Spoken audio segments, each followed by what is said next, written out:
ఎమ్మెల్యేగా 1 ఇయర్ పూర్తి చేసుకుంటూ ఉన్నారు.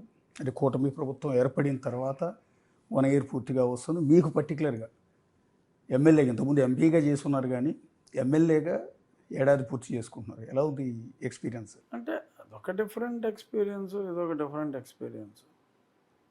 సో దేనికదే విశిష్టమైన అయినప్పటికీ వ్యక్తిగతంగా నాకు మరి గతంలో ఎంపీ అంటేనే ఇష్టం, ఎమ్మెల్యే అంటే నాకు ఇష్టం లేదు. మరి కొన్ని పరిస్థితుల దృష్ట్యా ఇక్కడికి నెట్టివేయబడ్డాను.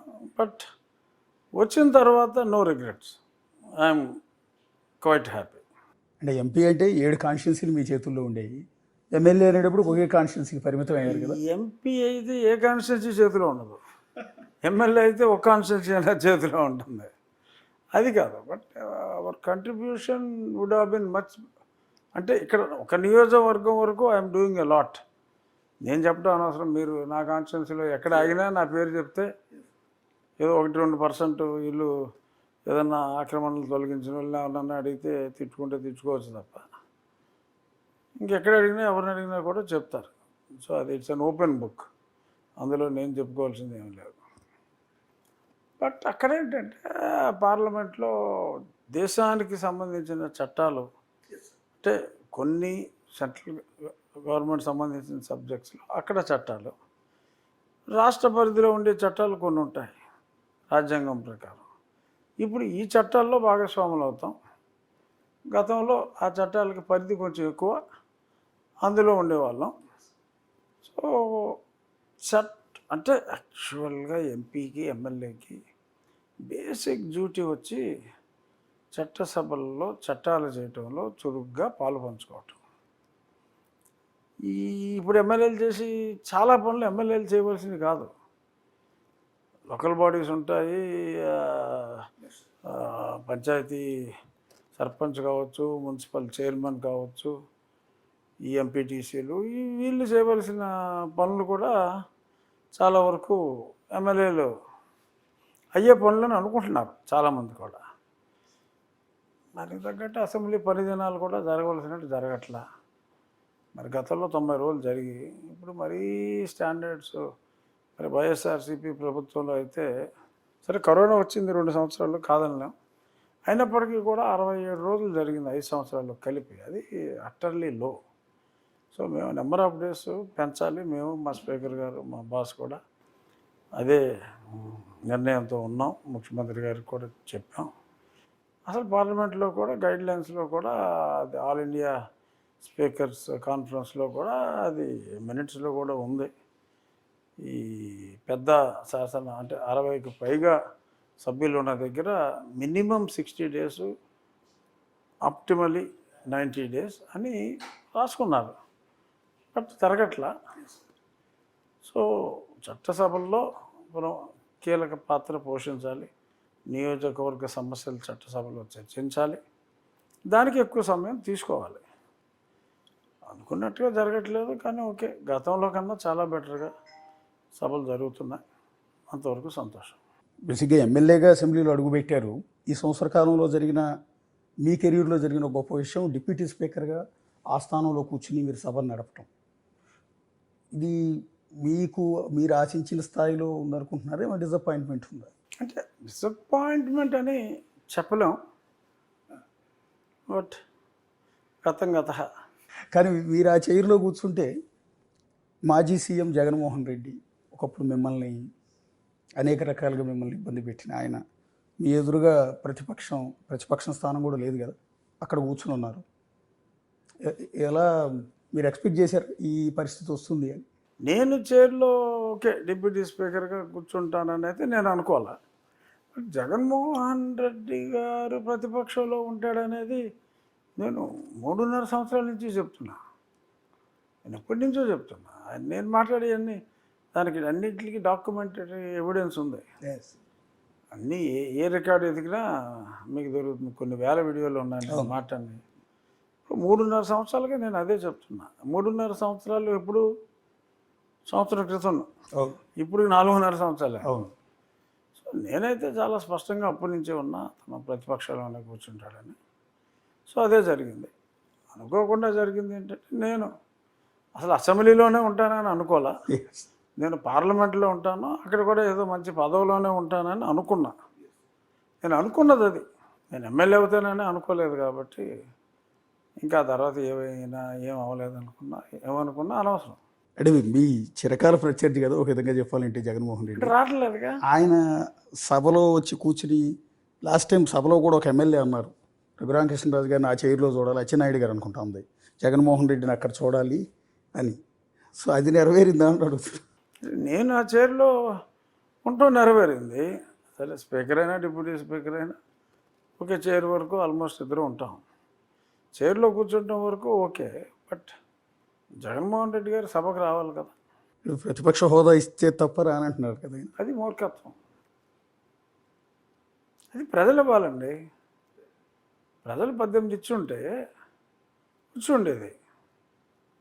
మరి ప్రజల బంధానికి ఇప్పుడు పాలకపక్షాన్ని ఆడిపోసుకుంటే మనం ఏం చేయగలం? ఓకే, మా ఎమ్మెల్యేని రద్దు చేసేస్తున్నాను, నువ్వు ఎమ్మెల్యేని తీసేసుకో అని చెప్తాం, చెప్పలేం కదా. సో అది పార్లమెంటరీ ప్రొసీజర్స్, అసెంబ్లీ సాంప్రదాయాలు ఉంటాయి. సో మరి దాని ప్రకారం అతనే గతంలో మాట్లాడాడు, నేను ఒక 5గురిని తీసేస్తే 17కి వస్తే నీకు ప్రతిపక్ష హోదా కూడా ఉండదా చంద్రబాబు అని ఆయనే చెప్పాడు. సో ఆయనకి అన్నీ తెలుసు జగన్మోహన్ రెడ్డి గారికి. మరి ఇప్పుడు అమాయకంగా మరి ఇలా అడగటం, మారాన్ చేయటం అనేది 5 ఏళ్ళు ముఖ్యమంత్రి చేసిన వ్యక్తికి తగదేమో అని నేను అనుకుంటున్నాను. అదేనా, లేకపోతే మిమ్మల్ని మీరు ఆ చైర్లో కూర్చుంటే ఇక్కడ మీకు సమాధానం చెప్పుకోవాల్సి వస్తుంది, మీరు మైక్ ఇస్తే తప్ప మాట్లాడని పరిస్థితి ఉంటుందని ఏమన్నా? అసలు నాకు డిప్యూటీ స్పీకర్ ఎప్పుడు ఇచ్చారు? నాకేం ముందు ఇవ్వలేదు కదా. Yeah yeah. ఏదో 6 నెలల పోయికి ఇచ్చారు నాకు. సో అతను ముందు నుంచి మంకుపట్టు మారం ముందు నుంచి చేస్తానే ఉన్నాడు కదా. యా, నిన్న ఒక లేఖ రాశారు మీరు, వెరీ ఇంపార్టెంట్. అంటే రాజధాని అమరావతి వేసిన అది రాజధాని అని అది 2 days చేసిన back. కామెంట్స్ మీద సరే, ఆయన కృష్ణరాజు జర్నలిస్ట్ అలా మాట్లాడారు, కొమ్మినేని అరెస్ట్ చేశారు. తర్వాత పరిణామం సజ్జల రామకృష్ణారెడ్డి ఒక సంకర తెగ అన్నదాని మీద మీరు అంతకంటే అబ్జెక్ట్ చేశారు. అసహ్యంగా మాట్లాడాడు ఇతను. నేను I'd not expect Sajjala Ramakrishna Reddy అలా మాట్లాడతాడని నేనైతే ఎక్స్పెక్ట్ చేయాలి. మరి అతను ఎందుకు బ్యాలెన్స్ తప్పాడు అన్నది, మరి అతన్ని గట్టిగా మాట్లాడు రామకృష్ణ అన్న అని చెప్పి ఉన్న జగన్మోహన్ రెడ్డి గారు చెప్పి ఈ రామకృష్ణారెడ్డి గారితో మాట్లాడించాడేమో నాకు తెలియదు. బట్ స్వతహాగా మరి నాకు ఒక మంచి పరిచయమే ఉంది ఒకప్పుడు. బట్ అతను మరి ఇటువంటి వ్యక్తి ఈ రాష్ట్రానికి ముఖ్య సలహాదారుగా వ్యవహరించాడు అనేది చాలా సంభ్రమాశ్చర్యాలకు గురవ్వాలి. అంటే ఆ పదం అన్నది చాలా అసహ్యం. అంటే అలా మాట్లాడకూడదు. అంటే జగన్కి చెప్పే మాట్లాడి ఉంటారంటారా, లేకపోతే ఈయన వ్యక్తిగతంగానే ఆ కామెంట్ చేసి ఉండొచ్చా అని? అంటే జగన్ చెప్తేనే మాట్లాడాడండి. జగన్కి చెప్పి కాదు, జగన్ చెప్తేనే అతను మాట్లాడాడేమో అని నేను అనుకుంటున్నాను. అంటే బేసిక్గా ఏ పొలిటికల్ పార్టీ అయినా సరే సస్టైన్ కావాలంటే లాంగ్ స్టాండ్లో ఆల్రెడీ మన 151 సీట్ల నుంచి 11 సీట్లకు పడిపోయిన ఆ పార్టీ మళ్ళీ నెక్స్ట్ ఎలక్షన్ పికప్ కావాలి అంటే ప్రజల ఆశీర్వాదం కావాలి కదా. సో ప్రజల్లో ఉన్న వ్యతిరేకతను పోగొట్టుకునే క్రమంలో అమరావతి రాజధాని ప్రాంతంలో ఉన్న కాన్స్టిట్యున్సీలో ఉన్న ప్రజలందరికీ కూడా వైఎస్ఆర్ కాంగ్రెస్ పార్టీ అంటే వ్యతిరేకత ఉంది. ఎందుకంటే రాజధానిని తీసుకెళ్ళిపోయి 3 రాజధానులు పెట్టారు. ఇలాంటి తరుణంలో వాళ్ళకి దగ్గర కావాల్సింది పోయి ఈ విధంగా వేసేల రాజధాని అని అనిపించడం కావచ్చు, శంకర్ జాతి అంటం కావచ్చు. ఇది భవిష్యత్తు పరిణామాలు ఎలా ఉండబోతున్నాయి? సరే, ముందు ఏదో సర్ది చెప్పుకున్నారు. అది ఎవడో వచ్చి పార్టీకి కృష్ణరాజుకి సంబంధం లేదు, ఎవడో వచ్చి ఏదో మాట్లాడాడు అన్నాడు అని అంటాం. ఓకే, అది సమర్థన కాకపోయినా ఓకే, ఏదో చెత్త సమాధానం చెప్పారు. మరి సజ్జల రామకృష్ణారెడ్డికి పార్టీకి సంబంధం లేదా? మరి శంకర జాతుల్లో వీళ్ళని చెప్పి ఎలా అంటాడు? పైగా అతను మాట్లాడింది అంటే చెప్పుతో కొడతారా, అసలు మీరు పిశాచాలా, రాక్షసులా, ఫోటోల్ని చెప్పుతో కొడతారా అని మాట్లాడాడు. నా ఫోటోల్ని చెప్పులతో కొట్టాలని చెప్పి అప్పుడు 2020 ఏప్రిల్ మేలో మొత్తం నా పార్లమెంట్లోని 7 నియోజకవర్గాల్లో కూడా చెప్పుతో కొట్టించారు. చాలా అసహ్యంగా ట్రీట్ చేశారు. నా బొమ్మల్ని కాళ్ళతో తొక్కారు, నా దిష్టి బొమ్మలు తగలబెట్టారు. కానీ గడ్డి తక్కువైతే నేను కూడా ఇస్తాను లేరా, ఎన్ని దాలు పెడతారో దాలు పెట్టుకున్నాను నేను చెప్పినప్పుడు. మరి వాళ్ళు చేస్తే వాళ్ళు దైవాంశ సంబూతులు, ఇంకెవరన్నా చేస్తే వాళ్ళు పిశాచాలు రాక్షసులు అని మాట్లాడటం. మరి ఐ థింక్ కొంచెం మతి, ఈ జరుగుతున్న పరిణామాలు, వాళ్ళు అన్ని తక్కువ సీట్లు రావటం, ఏదన్నా షాక్ తిని ఏదన్నా డిప్రెషన్కి లోనయ్యారా అనే అనుమానం అయితే వస్తుంది. అంటే పొలిటికల్ మేనేజ్మెంట్లో ఒక పార్టీని నడిపేటప్పుడు ఇందాక నేను చెప్పాను ప్రజల ఆశీర్వాదం చాలా ఇంపార్టెంట్. వాళ్ళు మీరు అధికారంలోకి వచ్చినా లేకపోతే వాళ్ళు ఓడిపోయినా ఇదంతా కూడా ప్రజలే కదా. అలాంటి ప్రజలకు చేరువు కావాల్సింది పోయి ఇలాంటి ప్రజల్ని పట్టుకుని ఈ రకంగా వేసిలని తిట్టడం ద్వారా అంటే పొలిటికల్ మేనేజ్మెంట్ క్రైసిస్ ఏమైనా ఉందా ఆ పార్టీలో? మీరు ఆ పార్టీలో కూడా పనిచేసి వచ్చారు. ఇలాంటి క్లిష్ట పరిస్థితుల్లో సస్టైనబిలిటీ కోసం లేకపోతే పార్టీని ఆ రిస్క్లోంచి బయటపడేయటానికి కోర్ టీం సమావేశమై ఏం చేయాలి డ్యామేజ్ కంట్రోల్కి, దీన్ని ఎట్లా ప్రజల్లో ఆగ్రహం లేకుండా చూసుకోవాలన్నది ఒక ప్లానింగ్ అనేది ఉంటుంది ఏ పార్టీ అయినా సరే. ఇప్పుడు ఏదో అంటారు, ఇప్పుడు మొన్న వాళ్ళతో మాట్లాడించి పేడలో కాలేశారు.